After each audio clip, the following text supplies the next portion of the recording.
Humanity is on the verge of war against the aliens, and it's all because of cursed spirits. Jabaloma and Cross told Usami that humans are killing Kalyans. Some of the Remelians insisted that it's the truth.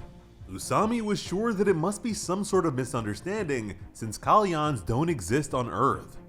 But be that as it may, there were tears coming from the third eye of the Remelian witness. He claimed to have seen Kalyans himself in Tokyo. The mention of Tokyo made Mino's blood run cold.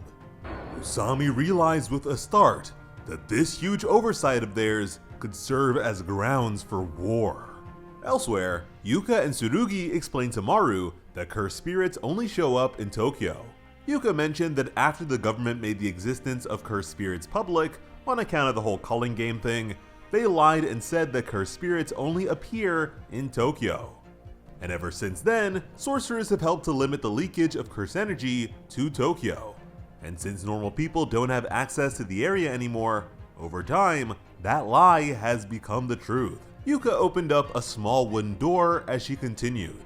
Inside, she found an especially bound relic of the past. And for the sake of containment, they need to maintain warding barriers even in Kyoto. And to be clear, this doesn't seem to be the location of Sukuna's final finger. Tsurugi added that it's also time for the Great Purification Ritual, which is an exorcism done at fixed times to ensure that cursed spirits don't leave Tokyo.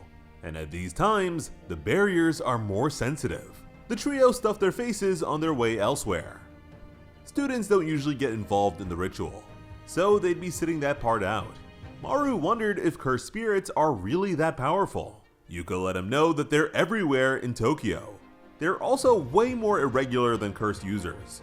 So yeah, pretty much the opposite of the original series. We've yet to see these guys encounter a single cursed spirit, and on account of there being so many in the area, the former capital of Japan has been dubbed the Inhuman Makio, and the art here is absurdly good. A wasp curse was shot twice. When it fell, the gunman sorcerer claimed to have gained 10 points, yet the swordsman nearby was pretty sure that it was only 5 points. After all, it wasn't much different from the one he dealt with a few minutes ago. The aggressive sorcerer insisted that size isn't everything. When his partner requested a more thorough explanation, he was told to shut up and respect his elders. From there, the two sorcerers moved to the next building. His partner teased him about being afraid to go alone, but he was just following regulations since 2 or more people are required for indoor exorcisms. So I guess they learned their lesson after Megumi botched that whole Sukuna finger thing. Using his bracelet as a flashlight, the man noted a ton of bat-like low-grade curses. Dark handprints were all over the walls and headed towards a certain door. The sorcerer wondered if they were being drawn to something in particular. Slowly opening the door, he could hear the voice of a man soothing and complimenting someone or something. Bug-like curses skittered up the walls as the voice asked where the thing had come from, and after getting some manner of response, the voice felt pity for the utterly inhuman creature. Osuki turned to the human's light with big eyes and an oversized maw looming over him. The two sorcerers were disturbed by the unexpected alien sighting. Elsewhere, Usami worked out that Kalyans are not cursed spirits since Kalyans have physical forms. But even so, they're about as similar to cursed spirits as a living creature can be. A connection that goes both ways. They needed to go to Tokyo and get in contact with whatever team was conducting the ritual immediately. Jabaloma and Cross planned to go with them. In fact, Cross suggested that they go back to the mothership and descend from there to save time. So Usami and Mino will have been the first humans on Naunax. The siblings explained to Maru that changing the talismans is relatively simple, although you do need to be careful of the cursed objects used to repel cursed spirits, because as time passes, the quality of cursed objects changes. So sometimes, a ward can become a beacon, which is pretty much the opposite of what happened with Sukuna's last finger. And many wards could be seen as they descended stone steps. Maru accepted that telling the difference must be part of a sorcerer's job, but he quickly covered his mouth since he didn't mean to make it sound easy. Maru was just amazed by the fact that protecting people is so normal for them. and not some sort of duty or destiny that they were born with. He thinks it's really cool. For Rumelians, being a warrior is more than just a job. The village Kalyan decides if they're a warrior at birth. Yuka was shocked by the fact that they can tell if someone is a sorcerer or not immediately after birth, but that's not something all Kalyans can do. The village Kalyan is special and has been worshipped by Maru's people for 2,000 years. The huge number threw Tsurugi off, but reminded Yuka that Kalyans are immortal. With pride, Marulu Valvolyavori let them know that Rumelians get their middle names from the Kalyan as well. They humored him, but his name was just way too long for them to remember. In Tokyo, a hole was blown through the side of an old skyscraper. Usami feared that they might be too late. Removing his glove, he urged them to let him handle things. The cursed spirit Osuki befriended had been hacked apart, and those parts followed the sorcerer as he leapt back. Yakumaru reported in. He insisted that all Tokyo teams assemble on account of Samurian interference with the Great Purification Ritual. And that's when he noticed a mob of Samurians. Their third eyes were crying, and they were very upset. Agitated, Yakumaru claimed that their side made the first move. Unwilling to get jumped, he pointed his weapon at them, but was forced to wait. Yakumaru recognized Usami's cursed speech. The senior sorcerer told everyone to calm down. He informed them that the ritual was suspended. Yakumaru barked his disbelief. Usami admitted the cursed spirits haven't been explained to the Rumelians well enough. Furthermore, they were intentionally withholding information about Jujutsu due to caution. Unfortunately, that's put them in this predicament, so they needed to take responsibility for their fault as well. Regardless, Yakumaru didn't see any reason for the aliens to mess with the ritual. Usami shouted back that cursed spirits and Kalyans are very close to being the same thing. Yakumaru's eyes bulged. Meanwhile, Cross explained the difference to an angry Osuki.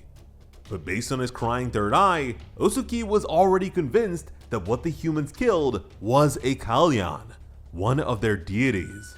Cross retorted that if it was actually a Kalyan, the strain of the tears would be far more severe, not to mention the state of the corpse.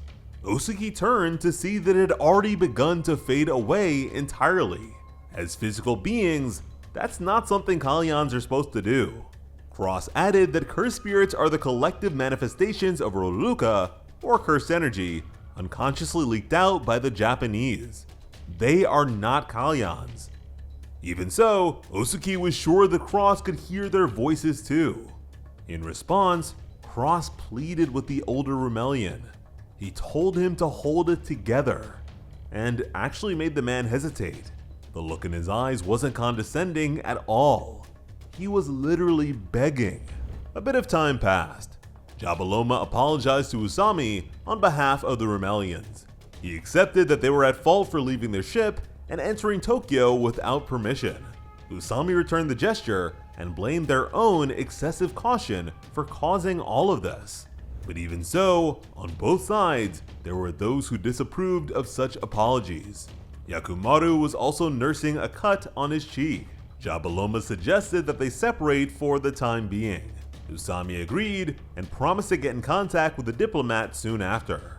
From there, Cross reached for something. Yakumaru was at his limit. At the same time, our main trio wrapped up their maintenance. With that, Maru asks why they don't place the wards in more convenient locations. Yuka let him know that the key to effective barriers is to have them in high, low, or spiritual places. To Maru, that sounded like quite the hassle. Admittedly, they don't usually have enough sorcerers to help out, which made Tsurugi suggest having the Rumelians lend them a hand. And that really caught Maru's attention.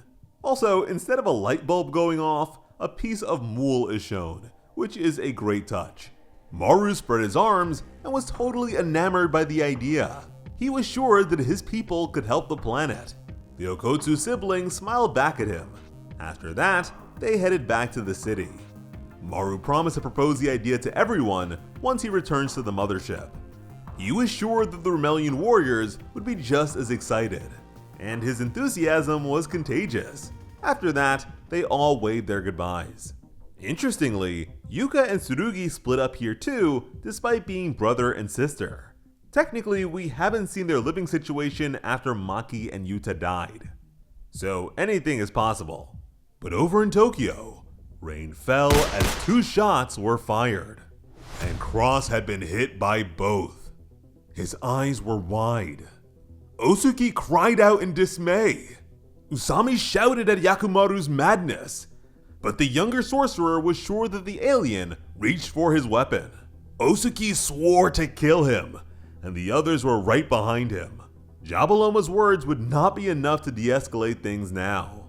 In response, the sorcerers prepared to defend themselves, while Mino tried his best to talk them down. Usami had no choice but to prepare for the worst as he prepared his cursed speech. But that's when a single questioning voice stopped them all dead in their tracks. Everyone turned around slowly. Dabura is here. And I would love to see that gun go off now. We go from a neighborly potluck to shots being fired. Things are getting crazy in JJK Modulo.